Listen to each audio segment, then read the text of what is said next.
आज हम Indian contract act 1872 का सेक्शन 25 डिस्कस करेंगे, एग्रीमेंट विदाउट कंसिडरेशन, जो कि वॉइड होते हैं।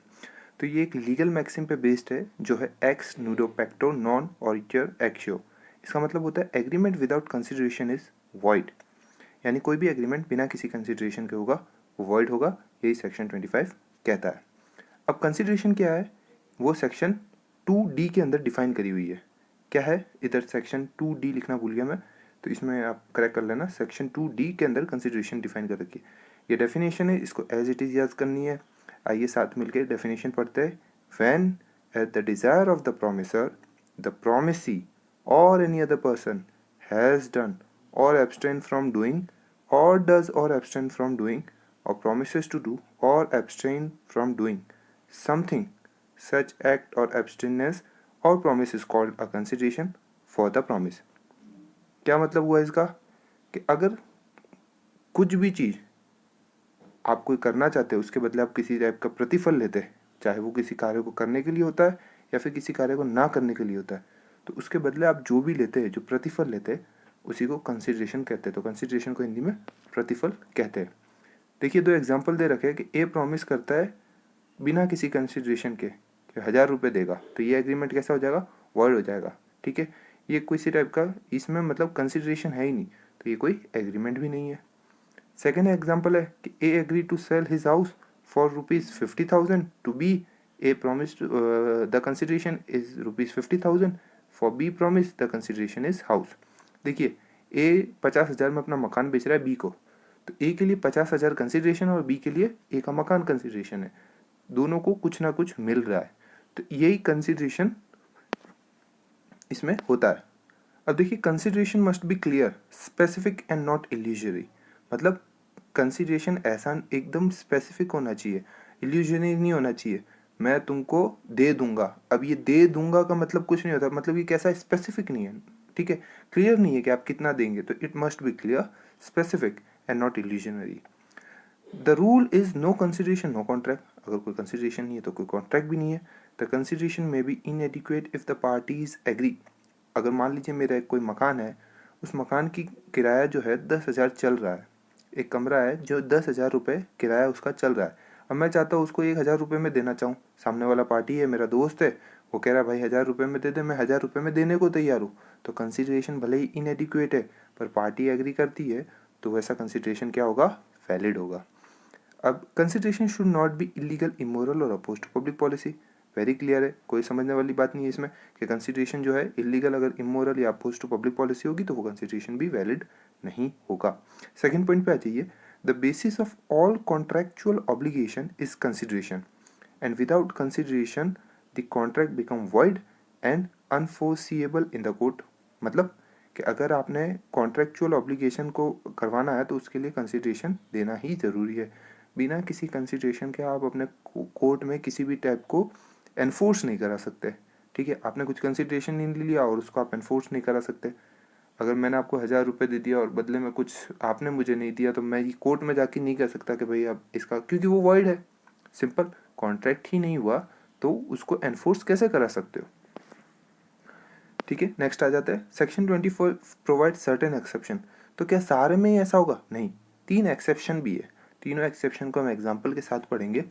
सबसे पहला एक्सेप्शन है, बड़ा ही ईजी सा है, थोड़ा सा समझेंगे ध्यान से तो समझ जाएंगे कि if an agreement is made on account of natural love and affection between the parties related to each other. क्या है, कह रहा है कि अगर कोई दोनों पार्टी में नेचुरल लव एंड अफेक्शन है, then the agreement is valid only if it is expressed in writing and registered duly.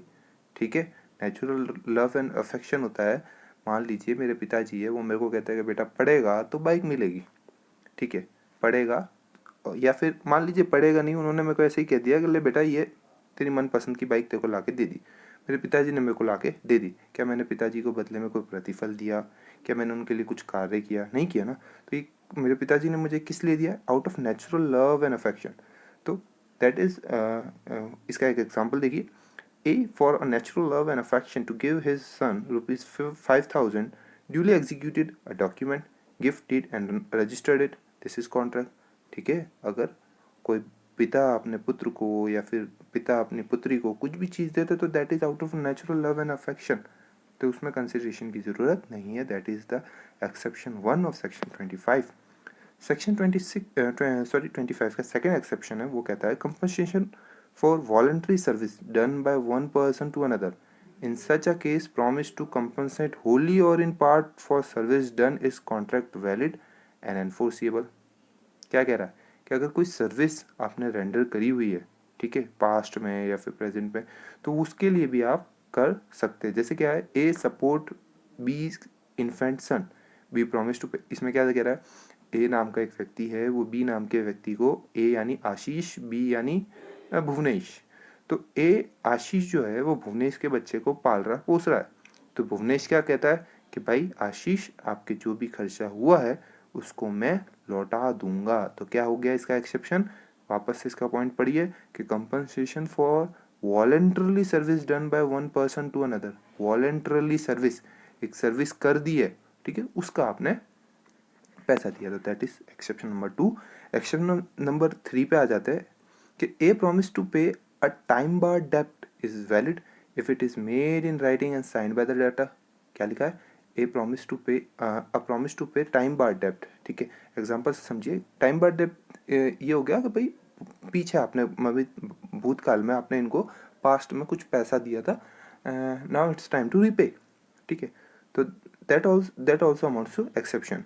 जैसे A owes B ₹1000 but the debt is barred by limitation. A signs a written promise to pay B ₹500 on account of the debt. This is a contract. यानी एक A जो है B को उधार लिया कि भाई 1000 रुपये आपसे लिया है.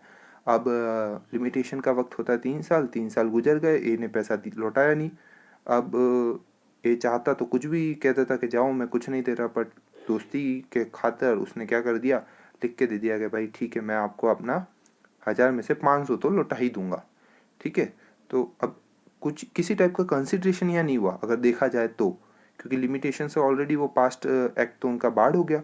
बट यहाँ पे भले ही कोई कंसिडरेशन नहीं लिया गया, बट क्योंकि पास्ट में इन दोनों के बीच में एक वैलिड एग्रीमेंट था, तो इसीलिए ये चीज़ भी कॉन्ट्रैक्ट में आएगी.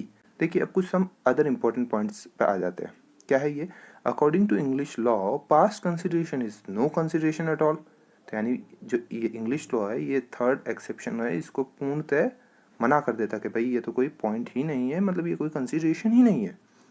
ए promise to provide maintenance for past illicit cohabitation is void according to English law, but according to Indian law past consideration is a good consideration under particular circumstances. So हमने अभी पढ़ा कि किस तरीके से पास्ट कंसिडरेशन को भी consideration, एक वैलिड कंसिडरेशन माना गया है एक्सेप्शन 3 के अंदर. तो इधर इंडियन लॉ और इंग्लिश लॉ दोनों कॉन्ट्राडिक्ट करते हैं. Section 25 provides that if the consent is freely given then inadequacy of consideration will not make the contract void. देखिए, मैंने अभी आपको एग्जांपल दिया था कि मेरा दोस्त आता है कि भाई ये कमरा भले ही 10,000 में चल रहा हो, पर मुझे 1,000 में दे दे. क्या उसने मेरा जो कंसेंट है, क्या वो फ्रॉड से लिया, कोअर्जन से लिया, अनडू इन्फ्लुएंस से लिया, मिसरिप्रेजेंटेशन से लिया, मिस्टेक से लिया? नहीं, इनमें से किसी से नहीं लिया, मैंने अपनी सहमति से दिया. तो वो क्या होगा, वॉइड नहीं होगा. वापस से पढ़िए सेकंड पॉइंट की first line. Section 25 provides that if the consent is freely given then inadequacy of the contract will not make the contract void, but the court may take into consideration the inadequacy to find out whether the consent was freely given or not. ठीक है, तो court संज्ञान ले सकती है कि भाई क्या ये फ्रीली दिया गया था या नहीं दिया गया था. अब इसके अंदर कुछ लीडिंग केस है, आप इनको जरूर पढ़िएगा जब ये टॉपिक पढ़े. ठीक है, इसमें से हम case number 3 Thomas versus Thomas को एक बार यहाँ पे देख लेते हैं. क्या है, in Thomas versus Thomas there was an agreement to pay £1 year as annual rent for a big house. क्या बोला था कि £1 आपको देंगे एनुअल रेंट के हिसाब से. दो this rent was nominal and इनएडिक्वेट by itself, it did not make the contract invalid. अब मान लीजिए £1 ही देना बहुत ही कम है, इनएडिक्वेट है, बट ये कॉन्ट्रैक्ट को इनवैलिड नहीं करता. ठीक है, तो अब इसके बाद क्या लिखा है कि consideration must be lawful. Section 23 provide that if the consideration is unlawful then agreement is void.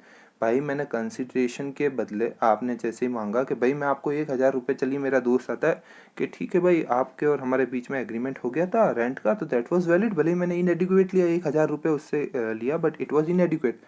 But अब अगर वो आता है महीने के एंड में कि भाई मेरे पास तो अभी 1,000 रुपये भी नहीं है, आप एक काम करो इसके बदले ये गांजा रख लो, ठीक है, या फिर ओपियम रख लो, ठीक है, ऐसी कुछ चीज़ जो अनलॉफुल है, तो फिर वो एग्रीमेंट क्या हो जाएगा, वॉइड हो जाएगा। यही सेक्शन, यही फर्स्ट लाइन पर कह रही है, वापस से पढ़िए।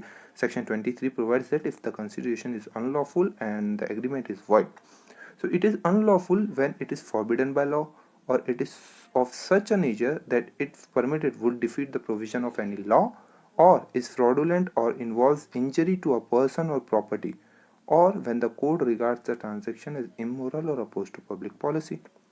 बहुत ही क्लियर है ये लाइन अपने आप में। आप इस नोट्स को एज इट इज़ लिख सकते हो जब भी आपके पास सेक्शन 23 कंसिडरेशन लॉफुल से रिलेटेड क्वेश्चन है। इसके अंदर दो एग्जांपल दे रखे, आइए पढ़ते हैं। A, B and C agree to divide the amount got by fraud. अब देखिए ए, बी, सी अपनी प्रॉफिट जो है, अमाउंट है, उसको इक्वली डिवाइड करना चाहते हैं, वैलिड चीज़ है, बट कहाँ से, फ्रॉड से मिला है वो उन्हें, तो ये एग्रीमेंट कैसा हो जाएगा, वॉइड हो जाएगा, अनलॉफुल हो जाएगा, क्योंकि उन्होंने फ्रॉड से रिसीव किया। Second, A promise to pay ₹1,000 if B provide A a job in government service, this is void. Void कैसे हो गया, क्योंकि भाई गवर्नमेंट जॉब के लिए आपको फाइट करना पड़ता है, you have to prove yourself that you are eligible, you are you are the right candidate. तो इस टाइप का अगर प्रॉमिस होगा तो that is void, that is illegal. Third एक एग्जाम्पल और दे रखा है, A lease out his house for immoral purpose, that lease is void. मेरा एक मकान है, चलिए मान लीजिए मैंने मेरे दोस्त को किराए पे ना दे के लीज पे दे दिया, और उसको क्या बोला कि ले भाई यहाँ पे आप क्या करो, यहाँ पे आप जुआ खिलाओ, लोगों को सट्टा खिलाओ, तो that is immoral purpose, so then again it is void. So this was all about it guys.